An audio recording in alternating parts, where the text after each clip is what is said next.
जय हिंद दोस्तों, स्वागत है आपका और एक नए वीडियो में और एक नए टॉपिक के साथ। मैं हूं डॉक्टर देव और मैं हूं राजेश। फ्रेंड्स, आज का जो वीडियो है जो हम लेकर आए हैं, इसका टाइटल है India Nepal border dispute, Lipulekh काला पानी विवाद इन हिंदी। दोस्तों, ये वीडियो है खान सर की चैनल की ओर से है। ये वीडियो थोड़ा ओल्ड है, लेकिन लेने का रीजन यही है क्योंकि अभी जो नेपाल के न्यूज जोरों शोरों से चल रहे हैं वो है टिकटॉक बैंड का।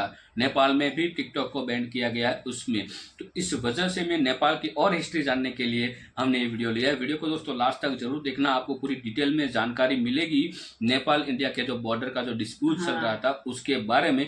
तो चलिए दोस्तों, पहले वीडियो स्टार्ट करते हैं। स्टार्ट करने से पहले चैनल पे पहली बार आए और सब्सक्राइब ना किया तो सब्सक्राइब जरूर से कर लीजिएगा, और वीडियो अच्छा लगे तो लाइक शेयर जरूर से। चलिए वीडियो स्टार्ट करते हैं। जय हिंद। देखिए, आप में से बहुत से लड़कों ने जो चाइना बॉर्डर इंडिया बॉर्डर वाला जो वीडियो था उस पर कमेंट किया कि सर मैप की मदद से आप हमको नेपाल बॉर्डर में जो डिस्प्यूट चल रहा है उसको समझा दीजिए। तो चलिए आज हम समझते हैं नेपाल के साथ क्या क्या चीज़ें हो रही हैं और सुगौली की संधि है उसके बारे में डिटेल से चर्चा करते हैं। देखिए बहू, आपको इतना पता होगा कि नेपाल जो है वो इंडिया के ऊपर में, ये वाला जो कंट्री है ये नेपाल है। हम इसको कलर दूसरा लेके बनाते हैं ताकि रेड कलर से आपको समझ में आए। ये जो है ये नेपाल है। नेपाल एक लैंडलॉक कंट्री है। लैंडलॉक उसे कहते हैं जो चारों ओर से भूमि से घिरा हो, और ये एक बफर देश है। बफर देश उसे कहते हैं जो दो बड़े देशों के बीच का एक छोटा देश होता है, बफर देश। तो जब नेपाल में ये नेपाल पहले बहुत ही शक्तिशाली हो गया था। मुगलों के पतन के बाद नेपाल के गोरखा शासक बहुत ही योद्धा थे, वो लोग बहुत ही वीर हो गए थे। उन लोगों ने ये नेपाल की ये जो सीमा है इससे आगे निकल गए। ये क्या किए, नेपाल में इसके अलावे ये लोग सिक्किम को भी ये लोग कब्जा कर लिए। ये वाला एरिया सिक्किम है, सिक्किम को कब्जा कर लिए। सिक्किम के साथ साथ नीचे का ये तराई एरिया है, ये जो तराई एरिया है ये अवध का था। तो नेपाल के शासकों ने अवध का एरिया भी कब्जा कर लिया। फिर ये आगे बढ़ के ये कुमायूं, उत्तराखंड का इधर का एरिया है कुमायूं, कुमायूं को कब्जा कर लिया। इधर गढ़वाल को कब्जा कर लिया। कुमायूं और गढ़वाल को मिला देते हैं तो उत्तराखंड हो जाता है। इन दोनों को कब्जा कर लिया। और यहाँ थी सतलज नदी और ये थी तीस्ता नदी।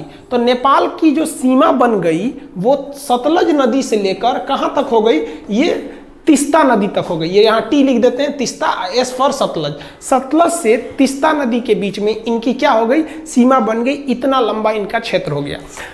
इन बढ़ते साम्राज्य को देखते हुए ब्रिटिशर्स, उस समय तो हम लोग स्वतंत्र थे नहीं, इंग्लैंड का कब्जा था हमारे ऊपर, तो जो ब्रिटिशर्स थे सब इंग्लैंड वाले, उन्होंने इसके साथ युद्ध कर दिया।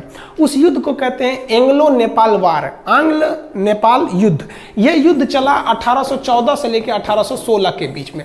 इस युद्ध में गोरखा बहुत वीरता से लड़े, लेकिन अंग्रेजों का हथियार अच्छा था, उनकी स्ट्रेटजी अच्छी थी। अंततः अंग्रेजों की जीत हो गई और 1816 में एक संधि साइन हुआ। उस संधि यानी समझौते का नाम था सुगौली की संधि। अब आपसे क्वेश्चन ये पूछ सकता है कि सुगौली की संधि कब साइन हुई थी। तो देखिए, सुगौली की संधि साइन हुई थी 1815 में, याद रखिएगा।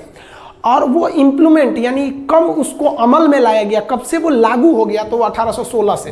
तो आप 1816 ही याद रखिएगा क्योंकि उसी दिन से वो लागू हुआ था।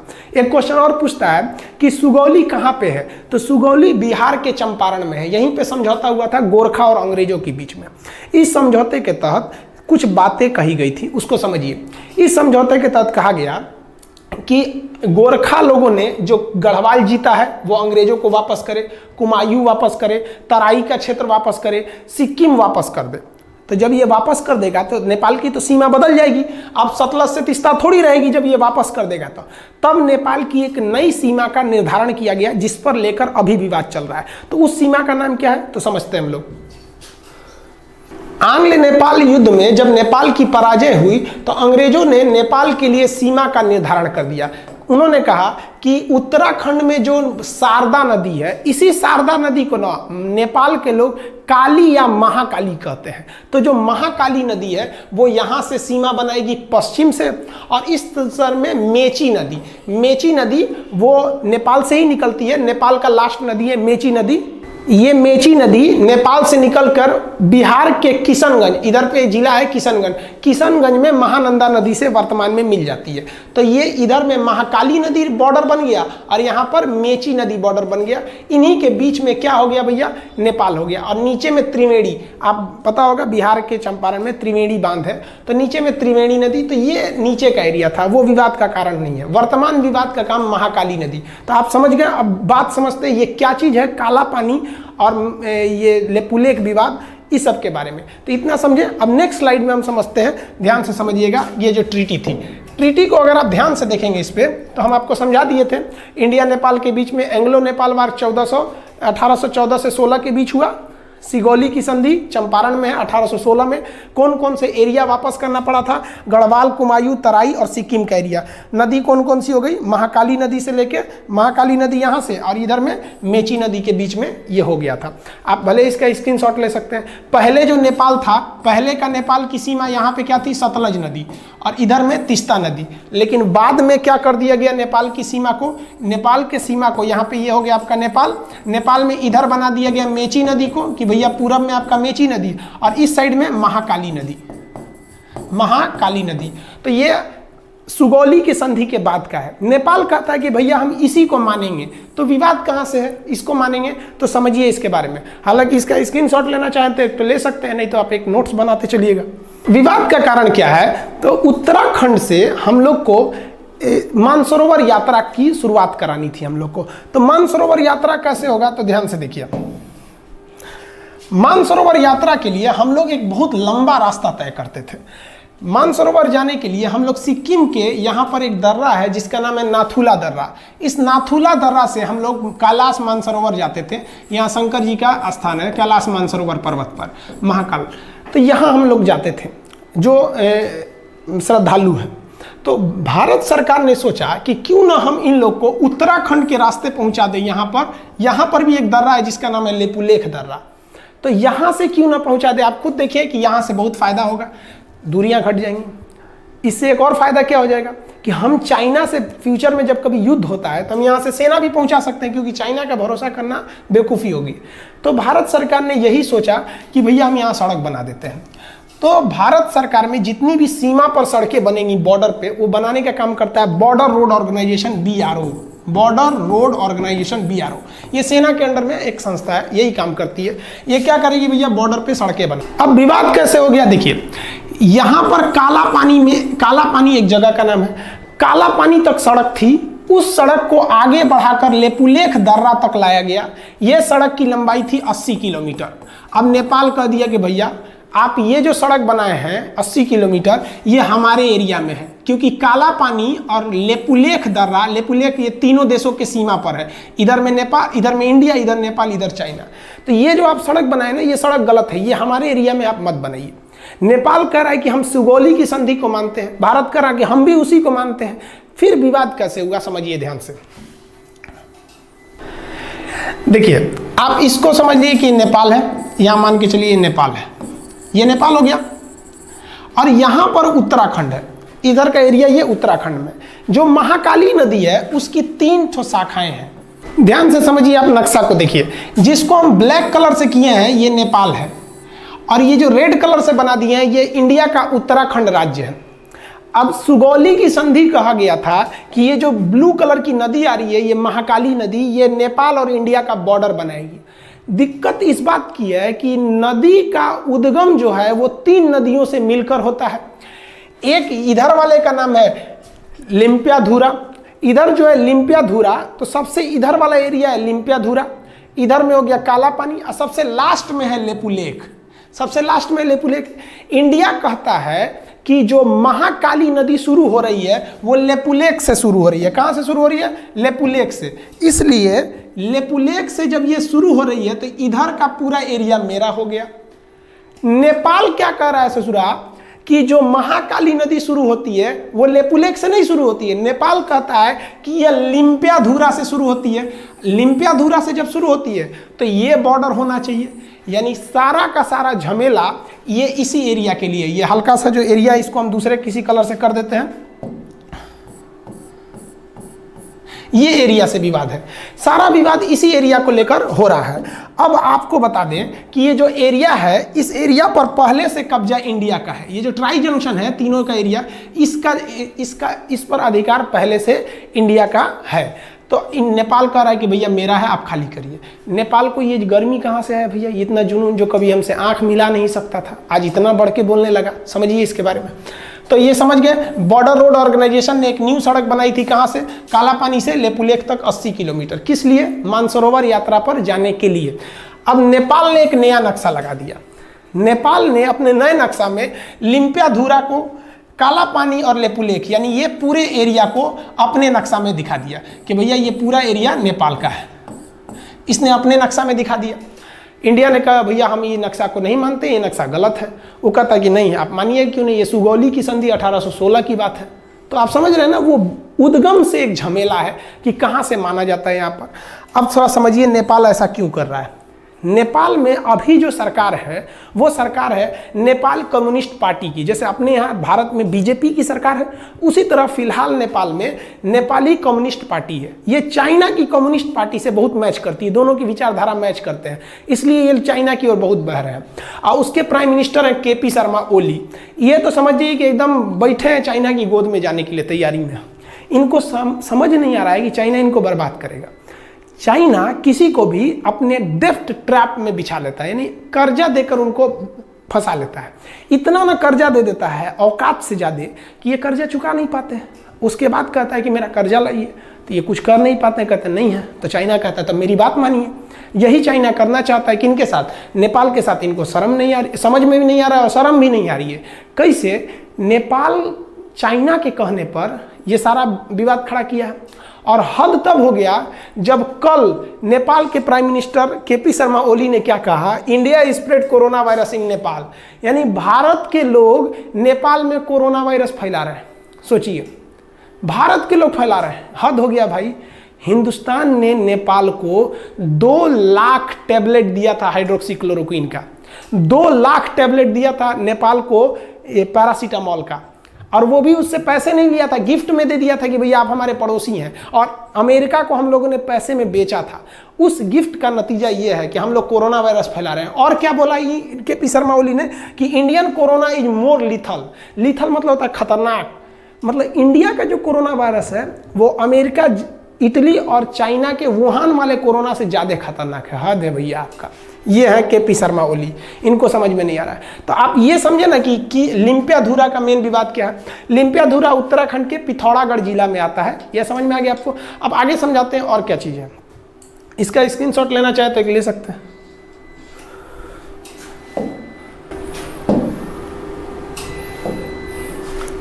देखिए जो सड़क बनाया गया है वो सड़क बनाना ज़रूरी भी था। हमारे जो श्रद्धालु कैलाश मानसरोवर यात्रा जाते हैं, आप उनका स्थिति देखिए, कितने दुर्गम इलाके में जाते हैं, दुर्घटना हो जाती है। और भी आप देखिएगा तो इस एरिया में क्या हालत है सड़क का। आप देखिए कितनी गहरी खाई है, इतनी गहरी खाई में ये लोग, हम लोग की यात्रा करनी पड़ती है। ये मतलब जो कैलाश मानसरोवर की यात्रा पे जो श्रद्धालु जाते हैं उन पे, तो ये सड़क बनाना एक तरह से ज़रूरी भी तो था। तो बॉर्डर रोड ऑर्गेनाइजेशन ने पहाड़ तोड़ के सड़क बनाया। देखिए इतना आसानी से सड़क नहीं बनते हैं, ये पहाड़ तोड़ के सड़क बनाया और बनने के बाद नेपाल कह रहा है कि भैया ये एरिया हमारा है, आप खाली कर दीजिए। तो थोड़ा हम अब हम ये समझते हैं कि इंडिया को नेपाल के साथ क्या करना चाहिए, हर चीज़ का एक कंक्लूजन होना चाहिए। तो देखिए उसके बारे में। देखिए पहला तो इस मुद्दे को हमें नॉर्मली डेलीगेट बेसिस पे कूटनीतिक तौर पे सुलझा लेना चाहिए। कूटनीतिक मतलब होता है बातचीत करके अधिकारियों के द्वारा इस मामले को सुलझा लेना चाहिए। क्यों? क्योंकि हम अपने दोस्त बदल सकते हैं, पड़ोसी नहीं बदल सकते हैं। दोस्त तो बाद में आते हैं, पड़ोसी तो बगल में रहते हैं। अगर हम अपने पड़ोसी से ही दोस्त की तरह व्यवहार रखेंगे तो ज़्यादा अच्छा रहेगा। तो इंडिया इसीलिए नेपाल को समझाता है, लेकिन ये समझ नहीं रहे हैं। तो चलिए एक तो हम दिखाते हैं। नेपाल के साथ इंडिया ने ट्रेलर दिखाया था 2015 में। 2015 में मधेसिया विवाद था। इंडिया के कुछ मधेसिया जाति के लोग नेपाल में बसे हैं, नेपाल उन लोग का ध्यान नहीं रख रहा था। इंडिया ने भी क्या किया, तो ध्यान से देखिएगा। नेपाल का जो बॉर्डर शेयर होता है इंडिया के साथ, ये मैदानी क्षेत्र है, यहाँ ट्रक वगैरह जा सकते हैं, इस रास्ते से ट्रक वगैरह जा सकते हैं। लेकिन ये वाला एरिया पूरी तरह पहाड़ है और बड़े बड़े पहाड़ हैं। माउंट एवरेस्ट भी उसी साइड में है, बड़े बड़े। तो चाइना से इधर आना बड़ा मुश्किल हो जाता है। इसलिए चाइना हो गया या कोई भी हो गया, वो अपना सामान अगर चाहते हैं कि नेपाल को बेचें, तो वो नेपाल को बेचने के लिए वो सामान को चाइना से वो कलकत्ता बंदरगाह पे उतार देते हैं और कलकत्ता बंदरगाह से ट्रक के रास्ते इसको नेपाल पहुंचा दिया जाता है। इसका मतलब नेपाल पूरी दुनिया से अगर चाहता है जुड़े तो उसके लिए दो ही रास्ते हैं, या तो भारत या तो चाइना। अब समझिए भारत और चाइना में क्या प्रॉफिट है उसको। अगर कोई आलू आप नेपाल भेजते हैं इंडिया के रास्ते, तो ट्रांसपोर्ट को जोड़कर अगर खर्चा निकालिएगा तो 1 किलो आलू अगर 10 रुपया है तो नेपाल पहुंचते पहुंचते वो 10 रुपये किलो का आलू 12 रुपये किलो हो जाएगा। क्योंकि यहाँ ट्रक वगैरह का भाड़ा भी जोड़ना है। लेकिन वही आलू जो 10 रुपये किलो अगर आप चाइना की ओर से भेजिएगा तो ये आलू 250 रुपये किलो हो जाएगा। इतना भयानक इधर मतलब पहाड़ है सब कि जा ही नहीं पाएंगे आप यहाँ पे। तो इसलिए नेपाल को भी सोचना चाहिए कि भैया अगर भारत ने यहाँ से ब्लॉक कर दिया तो हालत खराब हो जाएगा। 2015 में भारत ने यहाँ से ब्लॉक कर दिया था, 2 महीने तक ब्लॉक कर दिया। 2 महीने में नेपाल का ये हाल हो गया कि नेपाल के जहाज़ों के पास पेट्रोल नहीं था। वो नेपाल के प्रधानमंत्री बोले थे कि कोई भी जहाज़ अगर नेपाल में आता है ना तो आप वो जहाज़ का पेट्रोल लेके आइएगा, हमारे यहाँ पेट्रोलों नहीं बचा हुआ है। ये हाल हो गया है नेपाल का। तो अगर इंडिया ब्लॉकेज लगा देता है तो नेपाल कहीं का नहीं बच पाएंगे। तो नेपाल को भी सोचना चाहिए कि हम ये ट्राई जंक्शन जो है जिसे वो लिम्फियाधुरा को मान रहा है, हम लेपुले को छोड़ ही नहीं सकते हैं, एकदम कंफर्म छोड़ नहीं सकते हैं। और ये नरेंद्र मोदी बैठे हैं प्रधानमंत्री, कश्मीर छोड़वे नहीं किए, लोग कूद रहे थे पाकिस्तानी ये वो, तो लेपुलेक छोड़ेंगे यहाँ पे। इनका भी दिन खराब चल रहा है, विनाशकालीन विपरीत बुद्धि। आप समझदार हैं, आप भी समझते हैं ये सब चीज़ों के बारे में। तो ये टोटल ट्राई जंक्शन का विवाद था। आप होप आप समझ गए होंगे काला पानी।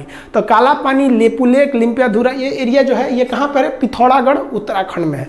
तो नेपाल को इंडिया की कितनी ज़रूरत है आप समझ सकते हैं। और हम लोग ने कभी भी नेपाल का बुरा नहीं चाहा है। इवन हमको नेपाल के बारे में भी सोचना चाहिए।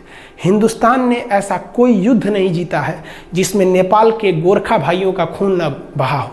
हमारे जनरल थे मानिक साहब, बहुत ही बहादुर फील्ड मार्शल, जनरल से भी ऊपर का पद होता है फील्ड मार्शल। इतना ऊपर पद होता है सेना में कि आज तक 2 ही लोग को मिला ही, KM करियप्पा और मानिक शाह। मानिक शाह ने बोला था कि अगर तुमसे कोई कहता है कि मुझे मरने से डर नहीं लगता है तो समझ जाना वो झूठ बोल रहा है, या तो वो गोरखा सिपाही है। तो भारत में गोरखा सैनिक भी है। तो हमें ये भी देख के चलना है कि नेपाल से अच्छा संबंध बना के रखें ताकि वहाँ से हमारे देश में गोरखा सैनिक आ सके। बहुत ही योद्धा होते हैं और पहाड़ों पर लड़ने के लिए माहिर होते हैं। और कश्मीर में पहाड़ी एरिया में वो बहुत कुशलता से अंजाम दे सकते हैं। कारगिल की लड़ाई में भी वो लोग भाग लिए थे। हम भी भगवान से दुआ करते हैं कि भाई जल्दी जल्दी, एक तो कोरोना का संकट है, उस पर से एक नया संकट लेके चले आए, तो इसको भी जल्दी से सुलझा लेंगे नेपाल और भारत के इस रिश्ते को। आई होप आप इसको समझ गए होंगे। नेक्स्ट हम आपको समझा देंगे कि टूर ऑन ड्यूटी क्या चीज़ है, सेना में 3 साल कैसे जाना है, फिर नेपाल से क्या, नेपाल के साथ चाइना के साथ अभी जो नया विवाद हो गया है वो क्या चीज़ है, इस सब के बारे में हम समझा देंगे। वीडियो 5-6 दिन से नहीं डाल पाए एक्चुअली, बहुत लॉकडाउन के पीरियड में सबको बहुत सारे काम हैं। बहुत से ऐसे गांव हैं जहां पे गवर्नमेंट नहीं पहुंच पा रही है, उन लोग को भी खाना पानी देना रहता है। तो आपको भी अगर कहीं ऐसा लगता है कि कोई ज़रूरतमंद है तो आप भी वहां जाइए, हर काम छोड़ के वहां जाइए, क्योंकि बार बार अपने देश को सेवा करने का मौका आपको नहीं मिलेगा। यही वक्त है कि आप अपने कामों के बीच में से कुछ समय निकाल के उनको भी समय दीजिए। तो जब अब कभी कभी वीडियो रुक जाता है तो आप बात समझिए बाबू, उस काम को भी हम छोड़ नहीं सकते। तो थोड़ा हम उधर बिजी थे इसलिए हम वीडियो नहीं बना पाए, अब आ गए हैं, अब वीडियो कंटिन्यू रहेगा। आई होप आप ये समझ गए होंगे। नेक्स्ट वीडियो में हम फिर चर्चा करेंगे। अब सब्जेक्ट भी स्टार्ट कर देंगे, बायोलॉजी जो छोड़े थे या फिर पॉलिटी वगैरह। थैंक यू दोस्तों वीडियो को यहाँ तक देखने के लिए। और खान सर ने जो डिटेल्स में बताया उससे अच्छी डिटेल तो मेरे को नहीं लग रहा कोई भी टीचर बता सकता होगा, क्योंकि जो विवाद एक्चुअली था उसके पहले की जो हिस्ट्री थी उस हिस्ट्री के बारे में भी बताया। जब यहाँ पे अंग्रेजों का शासन था, इंग्लैंड की सरकार का शासन था, उस समय की ये बात थी। और उस समय जब युद्ध हुआ था उसके बाद जो भी एरिया नेपाल ने कवर अप किया था उसको रिटर्न ले लिया गया। उसके बाद जो संधि टीटी हुई उस टीटी के हिसाब से जो 3 नदी एक नदी में इकट्ठा होती है, मुख्य उसका उद्गम स्थान 3 है। हाँ, उद्गम स्थान जो 3 थे वो उसके एक ही नदी में कंप्लीट हो रहे थे। लेकिन जो नेपाल की बॉर्डर लाइन जो बनाई गई थी वो, और जो बाकी की 2 नदी को भी नेपाल मान रहा है कि वो नेपाल का हिस्सा है, तो ये हो गई चाइना नीति, ये आप सब लोग जानते हैं। पर नेपाल को अब धीरे धीरे करके 2023 में मैं बात कर रहा हूँ, तो उस अब के समय नेपाल को अब सब कुछ समझ में आ रहा है। वो तभी आ रहा है जब ये उसका युद्ध की जब बात चल रही है ताइवान के साथ, तब से नेपाल को थोड़ा बहुत समझ में आ गया है कि चाइना हमारे साथ और क्या कर सकता है। तो उसके बाद अब नेपाल का जो रुख है वो चेंज हुआ है। हाँ। और जो इलेक्ट्रिसिटी की बात हो रही है अब ये इंडिया को देने के लिए रेडी, उसका भी विवाद हुआ था, वो भी चाइना इसमें इन्वेस्ट करना चाहती थी लेकिन चाइना को भी इसमें घुसने नहीं दिया हमारी सरकार ने। वो सबसे अच्छी बात है, यदि उसमें भी चाइना घुस गया होता तो और भी मुसीबतें हो सकती थी, क्योंकि फिर तो चाइना के लिए तो कोई हाँ, फिर तो चाइना अच्छा तो रास्ता बन उसकी गया। पॉलिसी पर ही चलता है। बिल्कुल, सबको बिल्कुल। ऐड दो, फिर मतलब सबका मतलब वो एरिया हटिया लो ऐसा। हाँ, तो चाइना की तो बैंड बजने वाली है बहुत सारे कंट्री की ओर से, लेकिन टाइम लगेगा। पहले उसका ताइवान और चाइना का युद्ध हो जाए, थोड़ा बहुत टूट जाए, उसके बाद और भी कंट्री आएंगे तो तोड़ेंगे। तो चाइना, जैसे हम हर बार बोलते हैं ना पाकिस्तान के 4 टुकड़े होंगे, वैसे चाइना तो 4 या 5 टुकड़े तक पहुंच जाएगा चाइना, ये पक्का है। क्योंकि वहां पे भी अपग्रह युद्ध चल रहा है, और खासकर जब से कोविड का टाइम था उस समय से तो और जोरों शोरों से हो रहा है। तो कहीं ना कहीं चाइना के भी पार्ट हो सकते हैं। उसका रीजन आपको और एक हम खान सर की जो वीडियो है उस वीडियो को हम लाएंगे, तभी आपको 100% बताएंगे। तो दोस्तों इस वीडियो के बारे में आपकी क्या राय है कमेंट में लिखकर हमें जरूर बताएंगे। क्या आपको पूरी डिटेल्स में जानकारी मिली है या नहीं मिली है नेपाल के बारे में, और जो डिस्प्यूट था उसके बारे में, तो आप हमें कमेंट में लिख के जरूर बताइएगा। मिलते हैं और एक नई वीडियो में, फिलहाल हम आपसे विदाई लेते हैं। टिल देन, जय हिंद, जय भारत।